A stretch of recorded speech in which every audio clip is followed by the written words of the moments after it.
Okay, so welcome everyone to the IT Workforce Cybersecurity Management Career Paths session. This is the first session of this digital hack, which is the Cybersecurity Hackathon being organised by Hackmakers. So I'd invite you, if you haven't already registered for that, to do so.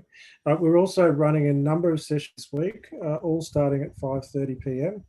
The one tomorrow will be a follow-on from this one, which will also cover our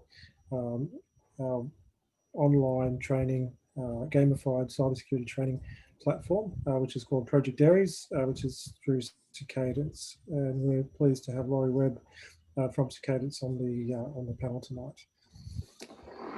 Okay, so getting started, and we're all here for cybersecurity or our interest in cybersecurity. But before we start, just a quick intro of myself.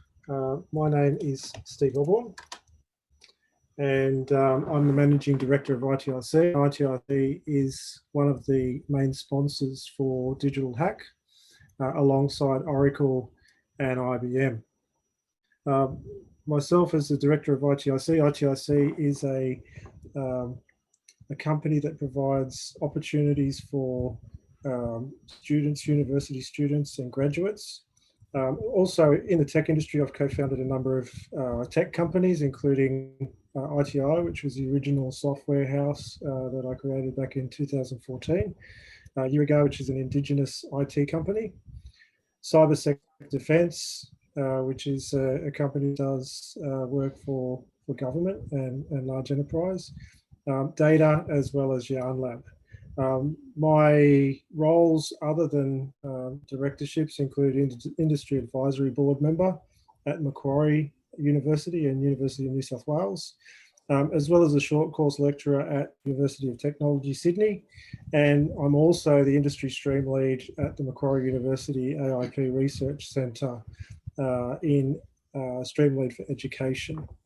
Now you can see there I've just posted my LinkedIn profile down the bottom, so feel free to connect to me on LinkedIn and look forward to working with you as we go along in your career. Okay, so what's ITIC? So ITIC has been around for almost 20 years. It was established in 2001, and we build career pathways for IT graduates, working closely with many universities, some of which that I mentioned. We provide training, certification, and importantly, work integrated learning programs. We have a software development arm, as well as DevOps and automation, and we provide IT consulting services and support. Our offices are located in Sydney CBD, as well as a regional presence in Orange, New South Wales. We have, as part of our group, data and cybersecurity, IT help desk and software development teams. We're also recently or almost completed our accreditation for the Australian Computer Society Professional Year Program, which allows postgraduate students to come in and provide a pathway to permanent residence as part of their education program. You can see there we've got professional IT testing facilities, as well as classrooms, and quite a large office, particularly in the Sydney CBD, that can host a large number of students at any one time. Some of the things that we do as far as helping people within their learning programs at university, as well as graduates, is we provide work integrated learning programs, and we approach this in a new way that allows companies, so we can tailor the programs that we do for companies, our host companies and our own companies, that actually provides them with the ability to outsource or have students who are coming through the graduate programs have already been onboarded in some of the company processes and systems and the basic training that's needed, that's usually done within the first month of that process. And some of the universities that we're working directly with include Macquarie University, University of New South Wales, and most recently Charles Sturt University. And some of our work integrated learning programs, cybersecurity, obviously they're up the top, but also data science, software development, and IT help desk. And these are all aligned to some of the most in-demand job streams that you can go to as part of your career and after graduation. And we've got a list there on the right-hand side of some of our internal host companies as well as external partners where we do internship placements and work integrated learning placements at. And some of our partners, once again, we have data which combines academia and industry to solve data and AI problems. CyberSec Defence, which is a leader in cybersecurity services for commercial and government clients.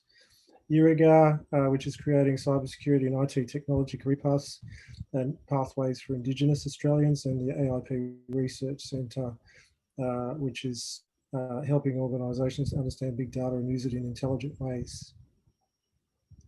Now, I'm pleased to announce, and Michael Kaplan, who's on the call, and the director of Phase 2, I'm pleased to announce our Phase 2 partnership. And this is where we're taking ITIC's cybersecurity training program to a whole new level. And that includes the Phase 2 curriculum, as well as learning through gamification, which is part of the Cicadas Project S. And I'll introduce Michael and ask him to contribute very soon. So just a couple of things that I wanted to go through. So why choose a career in cybersecurity? And one of the things that I found while searching for some of the interesting articles and fun facts available around the place is that cybersecurity at the moment and into the future equals job security. And a comment from Joe Franzi, who's the head of cybersecurity at the Australian Signals Directorate and a senior member of Department of Defence, is that the demand for cybersecurity professionals is insatiable at the moment. And this is not just an Australian problem, it's a global problem. And I read globally there's more than 1 million vacancies, particularly in cybersecurity. And that's what we're trying to address. That's what governments are trying to address. And that's why we're all here and promoting cyber as a career option. And that's why we've got so many attendees on this presentation, which is great. Now, AusCyber, who's also one of the sponsors of this event, AusCyber Research predicts a shortage. So irrespective of what we're going to do in the next 6 years, AusCyber predicts a shortage of 18,000 cybersecurity experts in Australia by 2026. So if you study something that's in demand, where there's a skills shortage, that governments and enterprise and large companies have a big focus on, you're going to have a consistent availability of work and a very good career path. Now, some of the programs that we're introducing, I'll just go through some of the areas of study within those programs, and also just have a quick chat about some of the other areas of study within the programs. And then I'll hand over to Michael to talk about the job opportunities that come as a result of that. So one of the programs that we run is Certified Cyber Incident Response Manager. Now, that program in itself and the programs are built under the NICE framework, which we'll talk about shortly. And NICE framework is very important because it's going to be, I suppose, a gold standard moving forward for companies and academia to match up the requirements and push people into the right areas of study. So Cyber Incident Response Manager, in this program, we cover identification and remediation of incidents, threat intelligence and collection, investigative techniques, creating playbooks, and malware triage. Then we move on to Certified Cybersecurity Operations Manager. This one includes cloud security, threat intelligence collection, vulnerability management, biometric security systems, NICE Cybersecurity Workforce Framework. The next one we have is Cybersecurity Programs for Certified Disaster Response and Recovery Manager. BCP, which is Business Continuity Planning, Design and Development Strategies, Risk Management Frameworks, Qualitative and Quantitative Analysis, Recovery Site Management, and Cloud Data Strategies, as well as a number of other options. And then finally, we have the Certified Network Forensic Analysis Manager. And this program covers incident response management, live data collection, analysis methodology, and malware triage. So we've got a number of key programs where you achieve a certification under the framework that's been developed that companies will recognize and identify with, that will give you a clear pathway into management roles within cybersecurity. Now, I'm very pleased to introduce Michael Kaplan. He's the Director of Phase 2 Advantage. Michael is also the Chairman of the Cybersecurity Advisory Committee at the Savannah Technical College. And Michael's technical areas of specialisation are around incident response, business continuity, disaster response, planning information security management, and digital or network forensics. So Michael, thank you. I understand and appreciate that it's very late for you being based in the US, but I think the people on this call are definitely in for a treat to hear from you. So thank you very much. And I'll hand over to you and go through the following slides. If you'd just like to do an introduction to yourself and also phase 2, that would be great. Yeah, Stephen, thanks. I appreciate you having me here, and I'm thrilled that we have so many people that are in attendance. And it's never too early or too late to show up and help a brother down in the land down under. So I promise you that. No worries there. Excuse me. Phase 2 Advantage has been around since 2014. We started out as an operational cyber organization. We found ourselves transitioning due to need and due to request to certification creation, curriculum design, which then morphed into publishing and instructional design, which then put us into the academic space.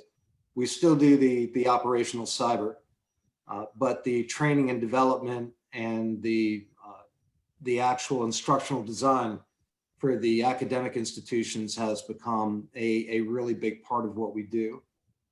We operate in 18 countries now, courtesy of you, and our relationship with ITIC, we can say 19. And I'm thrilled to have that partnership with ITIC. It's just a wonderful time to be in cyber. It's a wonderful time to be training. The interest is so great. The enthusiasm is so great. I work with a lot of universities and colleges, as do you, as do most of us. And it's just amazing to see just these students and people involved in the industry who just perceive such a bright future. And I'm truly blessed to be a part of it. So thank you for helping me to do that by having me here. That's a pleasure. And thank you for once again for staying up. I think it's an ungodly hour where you are right now. So thank you very much. We appreciate it. So Michael, just wanted to get you to go over the NICE framework and how that has assisted in the development of these programs that ITRC and Phase 2 Advantage will be delivering in partnership. Well, excuse me. The NICE framework is a cooperative effort done in parallel execution between the government, the U.S. government, academia, and corporate. Government funded it, but nobody really has the lead. They're co-equal. The purpose of the NICE framework was to come up with a common lexicon, a common vision, and planning the staffing needs of cyber going forward. This has helped in a number of ways. It's always a work in progress. It consists of seven categories, 33 specialty areas, 52 work roles, and over 2,000 KSAs, knowledge, skills, abilities, and tasks. So anyway, where this actually helps us is by having this common lexicon, by having a common understanding of what is involved in each one of those work roles. Schools can develop curricula that align with the framework. The private sector can create, whether it's hiring managers or whether it's human resources, can now start creating job descriptions that align with the framework, which then align with the people that are looking for employment. And then the government, of course, fits in and does the exact same thing. So it gives structure. It also allows people to understand what the expectations are in their particular roles, whatever that role may be. So not only for a role that they aspire to go into, let's say at an entry level or what have you, but as it relates to retention, as it relates to promotion, it gives a clear pathway as people want to move up the cyber chain and just identify those skills that we expect everybody to have. Once again, it's a work in process, constantly evolving, but by aligning around this particular framework, it just puts everybody into the same sheet of music and makes things a lot easier. Well, thank you for that. And the next slide that I've just got up at the moment, and I've actually posted the link to the dashboard for the NICE framework. Now, this is something that's supported by the Signals Directorate and also AustCyber. And this framework has been adopted for use within Australia as well. So these learnings that you can engage with either from a work integrated learning perspective or just a direct course training perspective are going to give you the knowledge and the process for you not only at the start of your career, but the term you said the other day, Michael, which is from hire to retire. So basically the framework covers the full career span of people from within cyber. So as I said, I've posted the link to the dashboard. And what does the dashboard look like? You can go into our cyber through that link, and you can actually select your role and have a look at the in real time what sort of specialty areas that are incorporated, and that refers back to the NICE framework. And there's also other documentation available here through AustCyber, as well as through the phase 2 course material as well. Okay, so the next question I had for you, Michael, is around cohesive partnership. So one of the things that we talked about was, how do these certifications that we're partnering on to provide our students coming through the universities, how do they complement their academic studies, and how will they assist them? How does that sort of fit together from both a university and a student perspective? Good question. Actually, in a number of ways, from a number of different perspectives. Certifications are really important. They establish a benchmark and a body of knowledge. Despite universities' best efforts, it's really hard to look at a course description, let's say in a course catalog, and understand exactly what happened in the classroom. So certifications are important in that they establish the benchmark of knowledge. I always say that certifications will get you into the door, they'll get you an interview, and they may even get you a job, but academia is going to get you your career, right? That's what's going to keep you in that space. So it's really important to have a balance of both. Where we're excited from the curriculum design perspective is we ensure that all the courses that we create are done in such a way where they can be delivered, let's say in a professional development, continuing education type of way within the industry. But then at the same time, they're structured such that they can be incorporated very easily into an academic program and complement what they're actually teaching in the classroom. So for example, books that we do for certifications, perhaps, they get used in the classroom, even though they're not doing the certifications per se. The real world information we bring in gets into the students' hands. It supports their academic program and does it in a way that they could not do with, let's say, a theoretical textbook. But both complement each other. The certifications that by themselves, I mean, they'd be valuable, but academia gives them value as much as the certifications gives the academic experience value. And I think you need to have a healthy balance of both if you're going to be successful And at the end of the day, this is an exercise in lifelong learning. So as long as you embrace that, because we can get very stale very quickly, Stephen, you know that. And academia and the industry and the certifications all just work together to ensure that that doesn't happen. So it really does fit together quite nicely for somebody who wants a career in this space.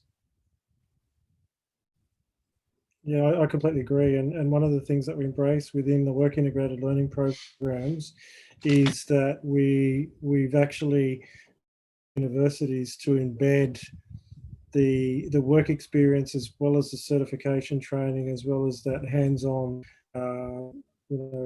experience and knowledge to complement the academic studies. And it's actually recognised through the Australian Computer Society and accredited through the Australian Computer Society as part of allowing the students to complete the master's students that we work with to complete their final semester in work integrated learning program, which lasts for the 13-week period, which is the term of their semester. So I think it and as I've shown in that picture there, just to bridge the gap, use the certifications to bridge a gap between academia and industry. So giving not only the long-term academic certification qualification that's going to, as you said, create the career, but the certification that's going to be recognised to get people in the door and give them a head start against people who don't hold those certifications, be instantly recognised through the NICE framework as being suitable for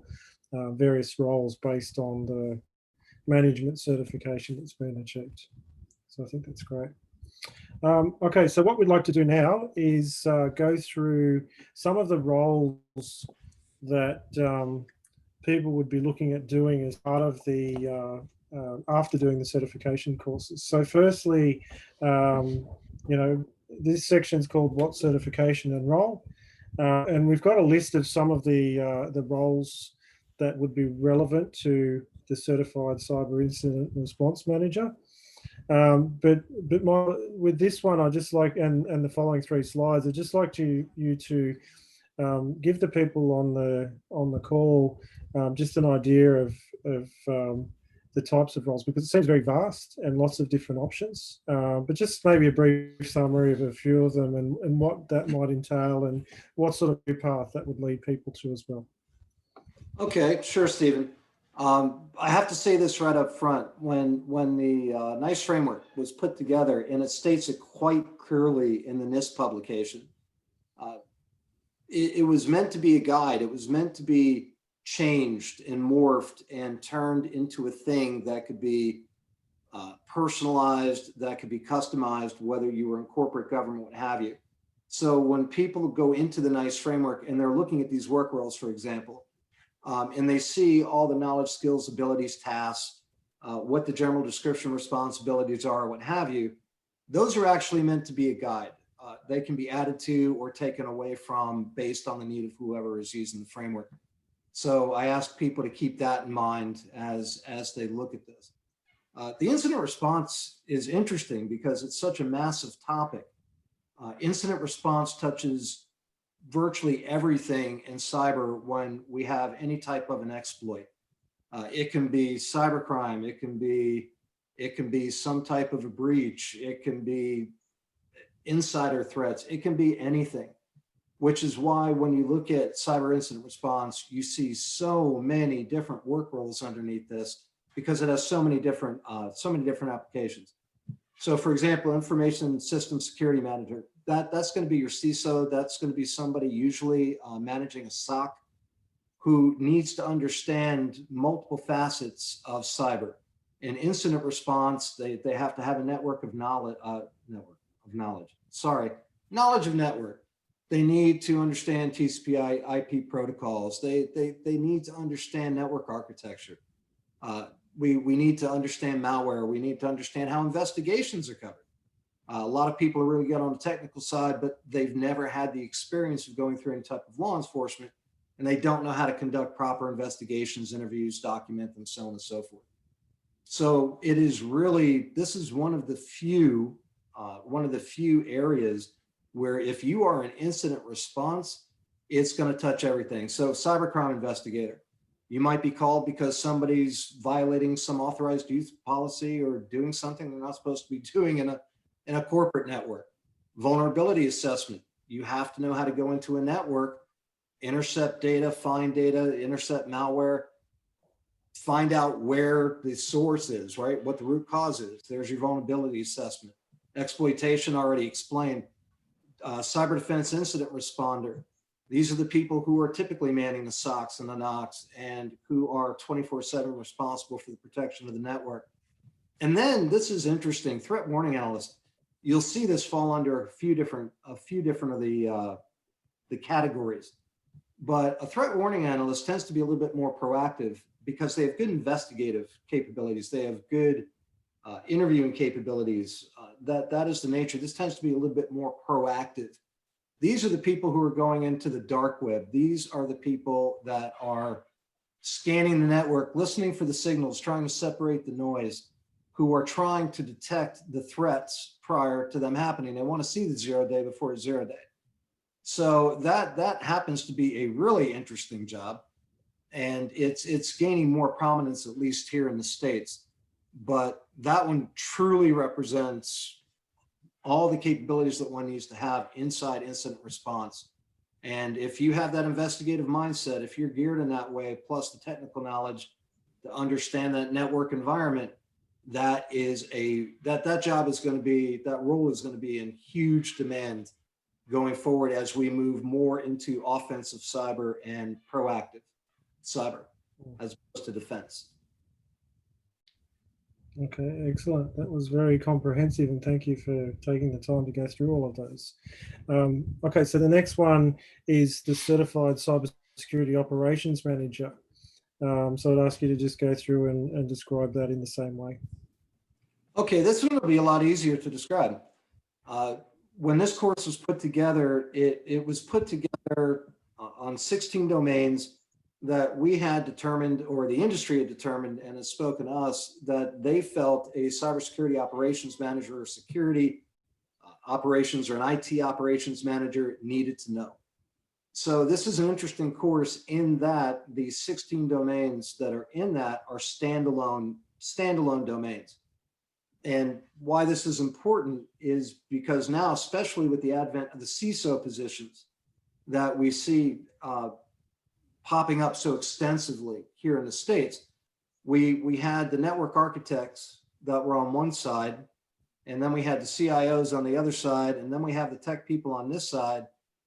Nobody was a bridge to be able to the bridge between business process alignment and the technical side. A lot got lost in the translation. So when positions like CISO or information security manager, what have you, were created, they needed somebody who had a very broad base of knowledge, but at the same time understood how to align that with business processes or governmental processes and make it work. So all these leadership positions that you see presuppose, and if you look at, once again, the nice framework, you're going to see a lot of requirements, a huge amount of requirements, but not to be a subject matter expert per se, like a forensics analyst would have to be, but a level of familiarity such that you are comfortable with one leg in both worlds, operating on the technical side and in the administrative side, and be that communication plane between both. And that's really what all these roles that you're looking at right here actually do. If you think about it, the cyber instructor, same thing, being the one-off, because if you're an instructor, you're working for the government, you're working for academia, you're working for corporate. Yes, you're teaching cyber, but at the same time, you're teaching it within a contextual framework of that agency. So once again, you have to take their processes and align your instruction to that. So even as a cyber instructor, you have to be able to bridge that gap between process alignment and technical alignment. That's what all these have in common. Excellent. So moving on to the next one. So we have our Certified Disaster Response and Recovery Manager. So I'll head over to you for that one again. This is interesting, especially in the COVID age. I think it's fair to say, regardless of where you are in the world, COVID, if there was a bug in the code, if there was a weakness in the system, if there was a glitch in the matrix, I think COVID exposed it. We had a lot of things break that we didn't even know were in danger of breaking, as far as capacity, as far as our internal systems go. Excuse me. So what disaster response and recovery is about, it's two parts. It's business continuity, which is the important thing. What do we do to make sure our business stays viable, our operation, our governmental operation stays viable, and we maintain that competitive advantage, whether it's against a nation state or whether it's against another corporation. But then what happens, because we cannot plan for everything, what happens if things do go wrong? What contingencies have we put in place? What are the weaknesses we've identified? What is our planning scenarios? It's a difficult job. Being able to do any type of impact analysis, try to predict the future, which nobody can do, be expected to do it well, and then plan all the contingencies behind it. It's a really challenging position. That's why you see policy and strategy, part of the triad, right? You've got administrative, you've got technical, and you've got physical security. Without the three, if one's missing, everything falls apart. Your threat warning analyst, being able to see things in advance. Partner integration, your upstream, downstream dependencies. Who are you working with to make sure your continuity stays continuous? Knowledge manager, of course, that's self-explanatory. Control assessor, that's hugely important, not just at your primary location, but what about your backups? What about your contingencies? How do we control the process of managing the chaos? And then an all-source analyst, which is that military intelligence mindset, the investigative mindset, because you have to be able to do predictive analysis with any available source that you've got and put it together in a cohesive plan. Very challenging yet very rewarding position to be in if you can get into that space. Excellent. Okay, so just moving on to the final certification, which is Certified Network Forensic Analysis Manager. So what have we got to cover on these ones? This is fun. This is digital forensics plus incident response equals network forensics.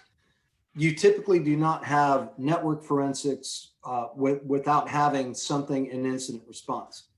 The big difference in network forensics is you're working with live data acquisition as opposed to what we call dead box, which is a hard drive in a controlled environment. Being able to go into these environments, these live networks, identify what you're looking for, collect it, and bring it back, at which point it turns into digital forensics. So this is very closely related to the incident response, but with more of a focus on the investigative approach, the forensic approach, and the concerns that we're looking for. For example, if you're a CEO and you have a breach, you want the breach shut down. Your people in incident response may want to be investigating it to find root cause. And the people in the network forensics are going to want to investigate it because they're going to want to know about the malware. They're going to want to know about the systems. They're going to want to be able to tell forensically what data has been exfiltrated, what things have been perpetrated. So almost like the incident response, but having a background in digital forensics incorporated into that is what network forensics looks like. And once again, look at the work roles that NICE came up with, and you'll see that they're very similar to the incident response position, just with the forensic focus. Excellent. Thank you for that. And really appreciate you going through all of those roles, because I think it's really important for the people who are attending today and those who see this video in the future to understand what career paths and what opportunities there are within cyber. It's quite extensive, the variance of different things that you can do. And when you incorporate a lifetime of learning approach, you can, as we said, hire to retire within cyber. It's a whole career path within itself. Now, I'm really excited to bring up the next slide because in addition to the partnership with you, Michael, and Phase 2 Advantage. We're also doing a strategic alliance with Cicadas. Now, a big part of the Phase 2 training and the thing that is in addition to the standard methods of teaching and learning, is the fact that it incorporates a gamified training platform called Project Aries. So what we'll do now is we'll go and obviously also acknowledging Laurie Webb, who's on the call, who will have available on the panel at the end for any questions.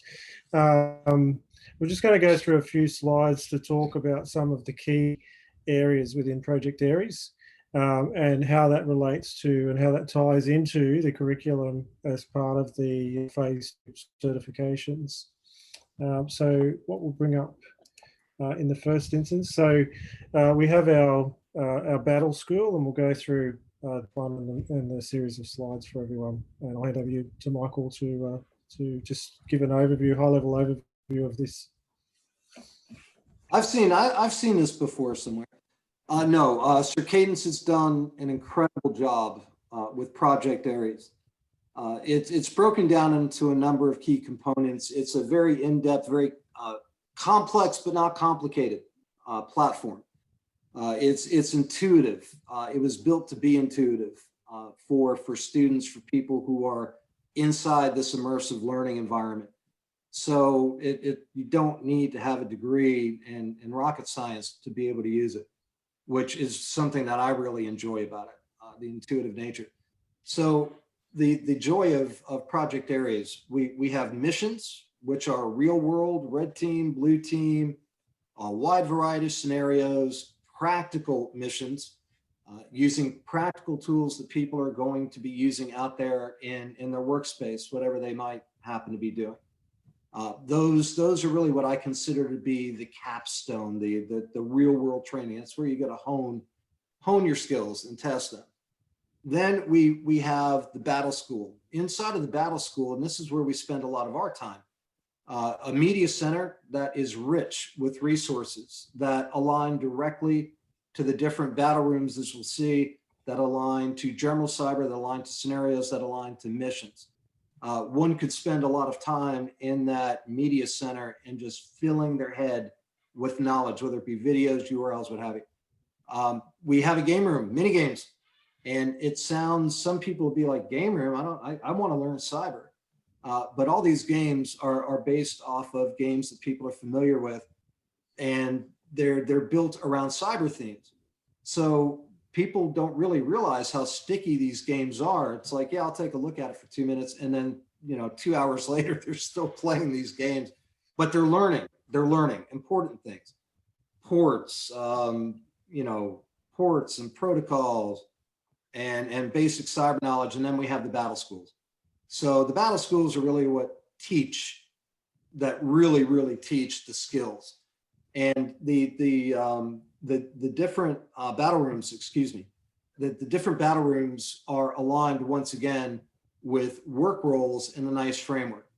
So you'll see a battle room for system integrator, one for forensics, you'll see one for Linux, you'll see one for network analyst, network traffic analyst. Once again, using all the tools and skills that align with the nice framework that one would be expected to know when they step out and come out into the real world. And then the last thing I'll throw at you is the assessments. We're going to see all of this tomorrow night in real time. But the assessments are really valuable because it's a self-check for students. Yes, sorry, I didn't mean to get ahead of you. It's a self-check for students, but the other really good thing about these assessments is, yeah, they can be used as testing. But where we're finding where we're finding people are embracing this is in skill assessment for pre-candidate screening. Anybody can put anything on a resume, claim they learned something, whatever it might be. So an employer now, whether it be private sector, government, academia, what have you, can actually sit somebody down with these assessments and say, okay, let's take 10 minutes, 20 minutes, and let's just have you run through. You say you know this particular tool, you have this skill, love it. Show me, please. And we're seeing a lot of value coming out with that. This is also building confidence in the student body because they understand that. And if they can do the assessments and do them well, they walk out knowing that they are truly qualified to use those tools and do that job.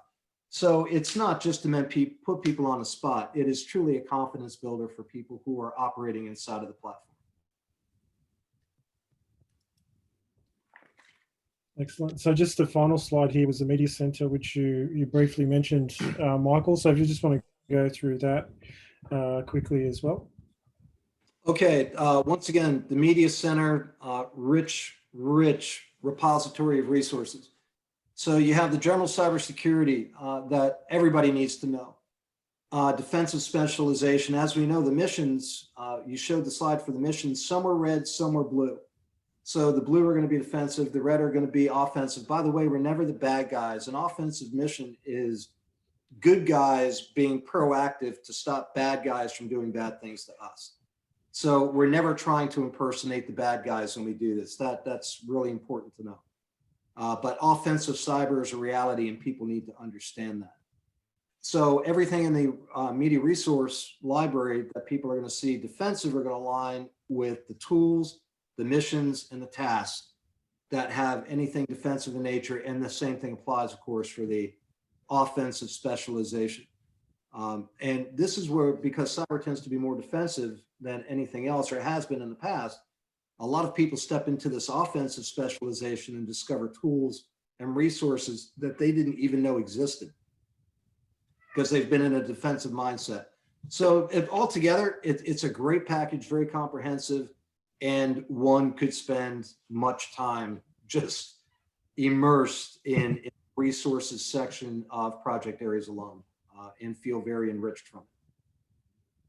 Yeah, so as part of, I'm just going to post the link to tomorrow night's session in the chat. So if you haven't already registered, I'd encourage you to do so. Now, what we're going to do tomorrow, and as Michael said, it's very comprehensive, the platform. So we've invited Joshua Self from Cadence to present to us tomorrow night, and that will just be a full immersive live demo of Project Aries. So I'd really encourage you and all of your friends to come along and have a look at this, because it is really awesome to see it in action, what it can do. Now, what we're going to do at this point is to open up for questions. So if you do have a question, and there's a few that have come through during the session, but if you do have a question, either put it into the chat or put it into the Q&A panel. So we'll open questions up for Michael, Wade, who's from CyberArms, and Laurie, who's from Cadence. If you have any general questions, or for myself as well, about anything to do with the training program, we'll do that now. But we'll just start with a couple of the ones that have come through. Now, before I do that, I'll bring up the last slide. Now, for the programs, if you have any questions that you'd like to follow up with us afterwards, just email jobs@itirc.com.au. And then we also have our QR codes for all the socials, so feel free to follow us and get updates on social media. So one of the questions that came through was from David around, what does gamified mean? So when we talk about gamified, we talk about, or gamified learning, what we talk about is, rather than a traditional classroom-based or online-based learning program, which is definitely a very, very important part of the program, which we work on extensively with you to give traditional teaching and learning in cyber. Gamified means that, you know, it's basically a game that's been created that you learn as a part of. So it's a you know, reasonably new idea. It's something that we certainly see a lot of benefit in, as far as the way that people learn. And some people learn through hearing things or seeing things, and games is definitely a great way to teach people. So one of the things that Michael said is by the time you've you know, done all your missions and gone into your battle rooms and looked at all the resource center and all those different aspects of it, and competed against teams in real time, you'll come out of it with a fairly good knowledge of hands-on how to be an offensive or defensive, blue hat type role. So that's really exciting from my perspective. Now, one of the other questions from Manthan, how do I start cybersecurity and which kind of tools and programming languages are required to do this? I might throw that one over to you. So Michael, as someone starting out in the industry, what sort of tools or programming languages would you recommend as far as, effectively what would be key into a site, getting into a site, some sort of a cyber role as a baseline learning? As a baseline, I joke with students that I interact with, how do you eat an elephant? One bite at a time. What languages do I need to know? All of them. What tools do I need to know? As many as I possibly can, but we can't do that all at once, obviously. That's something that you're learning. When you see what cyber actually touches, and this is something that people ask, what programming language, what higher order programming language do I need to know? There's instances of cyber and work roles that don't touch programming languages. They deal with risk management, risk assessment, personally identifiable information, healthcare. These people have they haven't been coders in their entire life. So is that a requirement? I would say it's good to know. Obviously, your top languages, Python and Java and what have you, anything you can learn is going to be great. But are you being a coder coming out of the box, is that really going to help you in the cyberspace? Well, that depends what kind of work role you're in.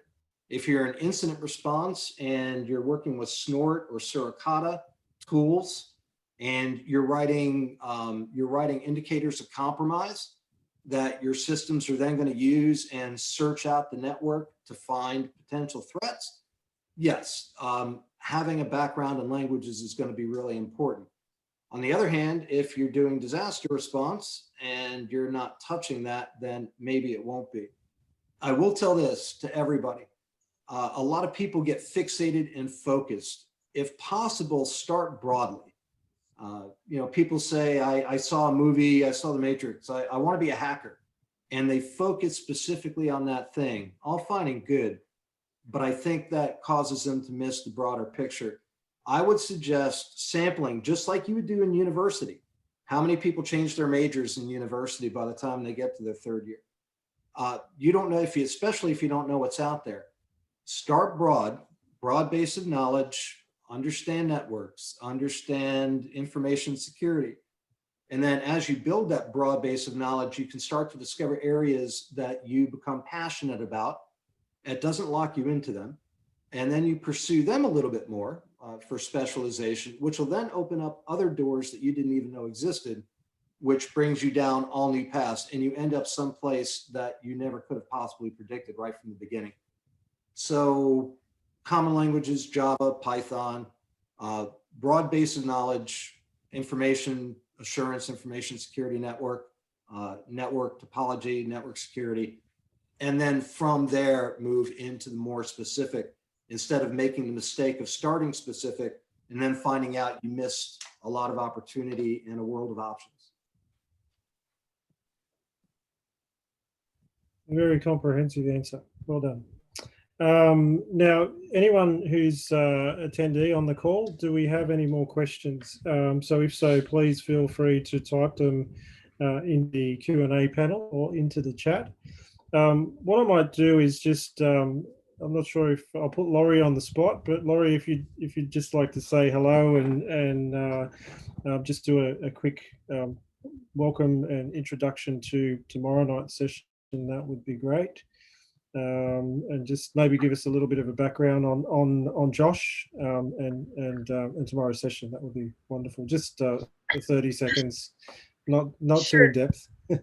Yeah, sure, absolutely wonderful, and happy to be here. So Josh Shelf is our Vice President of Strategy, and then tomorrow he'll join the call and do a little deeper dive into Project Aries and talk a little bit about that learning platform. So yeah. Thank you very much for joining, and I appreciate yourself and Michael in particular for joining the call. I believe it's probably getting towards, what time is it there? Is it 2:25, Michael? Where you That are? would be probably about right, Stephen. And you still It's look okay. We've wonderfully got to fresh. wake up in 2 hours. We have to wake up in 2 hours anyway. So you just got us to the coffee a little bit more quickly than we would have on another day. Highly efficient, ready to go. And look, I just, if Wade, if you want to say a quick and just maybe give a 30 seconds on cyber arms as well, just to let people know website and what they can do as a management or manager within cyber, that would be great. And that's assuming. Oh, here he comes. Okay. Thank you, Steve. I'm actually home with the kids around, so you might hear some background noises, but yeah, sure. Thanks for the opportunity, and I should say thank you to Michael and Laurie and yourself. Yeah, quickly just telling you that. So I believe that cybersecurity is actually a shared responsibility, and so then especially, you know, working in IT field, so I have about 12 experience working in IT operations, and I see a lot of cases that IT people, they focus on the area of their expertise, but these days we need to focus on cybersecurity. You know, with the we are in the era of amplified, you know, cyber attacks. So that's highlighted, and that's very important, and so we should rethink cybersecurity. This is what I say. Certainly, and take a holistic approach. I think what we're building and what the momentum that we're going to build through these programs, I think will help immensely with that. Now, I've been monitoring the Q&A panel as well as the chat, so there's no further questions. So what I'll do at this point would be extend a warm level of gratitude to all of the panelists, and thank you especially for those who are you know, in the early hours of the morning in the US. Really appreciate you coming online for the program. I'm really looking forward to tomorrow's session as well, and we're following up on Friday with Jeton, who's the Executive Director of ITRC, who's going to talk about strategy and compliance and personal liability for directors within a cybersecurity landscape. So looking forward to that one. And look, really appreciate the attendees coming along and sticking right to the end. So the numbers have stayed fairly steady. So I think we've been, Michael, we've done a great job in keeping people engaged and the interest throughout this. So I appreciate everyone staying around for the full hour.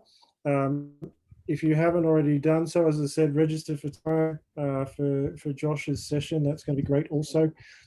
Wish you all a good evening, and for those of you who follow the state of origin, go the Blues. And thank you for having us, Stephen. It's a pleasure being here, working with you, and to your attendees as well. And I attribute the interest to the topic, not to me. I promise you that. Cyber's just interesting. It's a wonderful place to be.